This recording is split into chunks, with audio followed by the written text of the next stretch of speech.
शामराव नावाचा एक गरीब ब्राह्मण गाणगापुरास श्री दत्तगुरूंच्या दर्शनासाठी आला होता. तो अतिशय दरिद्री होता, पण त्याची श्री दत्तगुरूंवर नितांत श्रद्धा होती. त्याच्याकडे 1.25 शेर पीठ आणि थोडेसे तूप होते. मनाशी ठाम संकल्प करून तो म्हणाला, याच साहित्यातून मी दत्तगुरूंना भिक्षा घालणार. गाणगापुरात दररोज मोठे सण आणि समारंभ होत असत. हजारो लोक दररोज भोजन करत असत.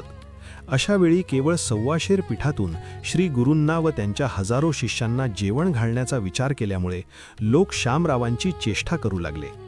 एवढ्या थोड्या पिठात हजारो लोक कसे जेवणार, असा एकच प्रश्न सर्वजण करू लागले.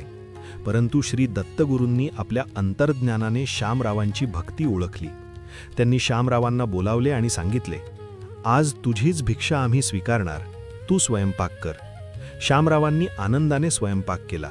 श्री गुरूंनी त्याला आज्ञा दिली की त्या अन्नाच्या पात्रावर आपली झोळी म्हणजे कापडी वस्त्र झाकून ठेवावे आणि त्यातूनच अन्न वाढावे.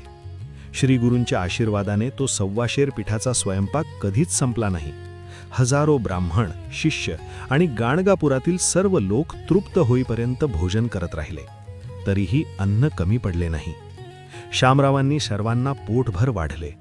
श्री गुरूंनी सिद्ध केले, भक्ती जिथे शुद्ध असते तिथे ईश्वराची शक्ती अन्नाचा साठा अक्षय करते. शेवटी तो अहंकारी समाज आणि चेष्टा करणारे काही लोक श्री गुरूंच्या चरणी नतमस्तक झाले.